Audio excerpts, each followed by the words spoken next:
আমি বলছি তারা তাদেরকে বিবাহ সম্পর্ক বলে তাদেরকে ডাকা হয়েছিল গ্রামের মাতব্বররা এবং মোড়লরা তাদেরকে এটা আমি জানি না যখন এটা নিয়ে বলবো। এই যে ঘটনাটা যেটাও বললো জেপি নাড্ডা তিনি পোস্ট করে বলছেন মহিলারা নিরাপদ নয় পশ্চিমবঙ্গে। মণিপুরে নিরাপদ, হাতরাসে নিরাপদ, গুজরাটে নিরাপদ। জেপি নাড্ডাকে বলো আচরে আচারি আপনে আচারি ধর্ম পরের শেখাও। সব থেকে বেশি মহিলাদের যদি কোথাও নির্যাতন হয় সেটা বিজেপির রাজ্যে, এবং বিজেপির নেতৃত্ব মহিলা নির্যাতন করে। পশ্চিমবঙ্গকে কালিমা লুপ্ত করার জন্যে সন্দেশখালি তৈরি হয়েছে, এটাও আমাদের এনকোয়ারি করে দেখতে হবে।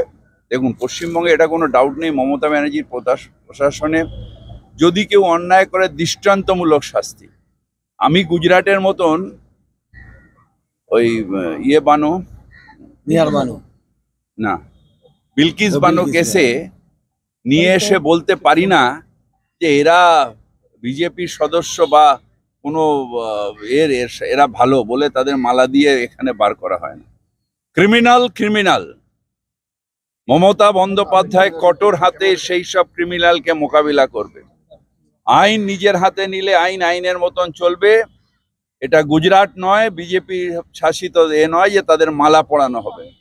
আইন অনুযায়ী যা কঠোর শাস্তি, সেই শাস্তি মমতা ব্যানার্জি। সেই বিজেপিরই গৌরব ভাটিয়া নেতা তিনি মারাত্মক একটা দাবি করেছেন, তিনি বলছেন এর জন্য মমতা বন্দ্যোপাধ্যায় পদত্যাগ তিনি দাবি করছেন। তাহলে আগে পদত্যাগ করুক গুজরাটের মুখ্যমন্ত্রীর, যিনি ধর্ষণ কেসে কনভিকশন হওয়ার পরেও গুজরাট সরকার তাদের মালা পরিয়ে বার করেছে, তার শাস্তি হবে। সেকেন্ড পদত্যাগ করতে হবে অমিত শাহকে, যার এনাকে হুন্ডনে গুজরাটের ওই কেস হয়েছিল। হাতরাসে কেসে আগে যোগীনাথকে পদত্যাগ করতে হবে। কত পদত্যাগ করবে বিজেপি? বাবার ক্ষমতা আছে, পদত্যাগ করবে।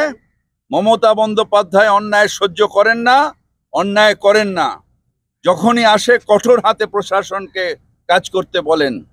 নিশ্চিতভাবে ক্রিমিনাল আছে, এবং ক্রিমিনালদের কোনো সাহায্য মমতা বন্দ্যোপাধ্যায়ের প্রশাসন করে না। যদি কেউ ক্রাইম করে আইন হাতে নেয়, আইনের অনুযায়ী তার শাস্তি হবে। আমাদের এখানে এনকাউন্টারও আবার হয় না। নেতাকে বাঁচানোর জন্য যেরকম উত্তরপ্রদেশে এনকাউন্টার হয়ে যায় যোগীর রাজ্যে, এখানে সেটা হয় না। এখানে ধরা পড়ে বিচার ব্যবস্থার সামনে দাঁড় করায়, বিচার ব্যবস্থা বিচার করে সেই আইন অনুযায়ী তাকে শাস্তি দেয়। এখানে আমরা নিজেদের হাতে আইন নিই না। ওটাও তো এনকাউন্টার করাটাও তো আইন হাতে নেওয়া। কিভাবে নিল যোগীর রাজ্যে আইন হাতে? হাঁ করে বসে আছেন কেন বিজেপির যারা টুইট মাস্টার?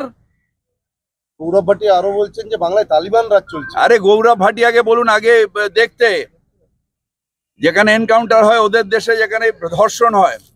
আমি যা শুনতে পাই বিজেপির নেতাদেরই তো বেশিরভাগই এইসব অভ্যাস। দাদা, সামাজিক একটা এখানে আসে যারা বিজেপির নেতা, শুনছি নাকি তাদের আবার অন্যরকম কেস হয়। এই শুনি, আমি জানি না ঠিক। বলছি দাদা, কলকাতা শহরে এই যে হোস্টেলের যে ঘটনা, নজরদারি কি আরো বাড়ানো উচিত ছিল? দেখুন, প্রত্যেকটা বাড়ির সামনে পুলিশ দেওয়া সম্ভব নয়, কিন্তু আইন এমন হবে যে আইনের ভয় মানুষের মধ্যে থাকবে, যে আমি যদি অন্যায় করি আইন অনুযায়ী ব্যবস্থা হবে। পলিটিক্যাল ইউজ অফ ল এটা করে আইনের যে এটাকে নামিয়ে দেওয়া হয় বিজেপি। আর আমাদের এখানে অ্যাকচুয়াল ইউজ অফ ল করে আইনের শাসনটাকে আরো আমরা করি। তাই আমাদের এখানে যদি ক্রাইম রেট বলেন সব থেকে কম। কলকাতায় যদি সেফেস্ট সিটি যদি ভারতবর্ষে একটাও থাকে তাহলে সেটা হচ্ছে কলকাতা। তার কারণ আমরা আইন ব্যবস্থায় বিশ্বাস করি, আইনকে হাতে নেওয়ায় বিশ্বাস করি না, এনকাউন্টারে বিশ্বাস করি না। কিন্তু হোস্টেলের এই যে ঘটনা, হোস্টেলের ঘটনা নিশ্চয়ই নিন্দনীয়, নিশ্চয়ই নিন্দনীয়। একটা লোককে মেরে দেবে, এটা হয় না। নজরদারি কি আদৌ ছিল? আদৌ নজরদারি না, এটাও একটা ষড়যন্ত্র, গুজব তোলা। ওটা হচ্ছে একটা ছেলে, একটা শিয়াল কাঁদছে, সব শিয়াল। এগুলো কিভাবে হচ্ছে? এগুলোর আরো বেশি দরকার হচ্ছে এই আইনের শাসন এবং কাউন্সেলিং।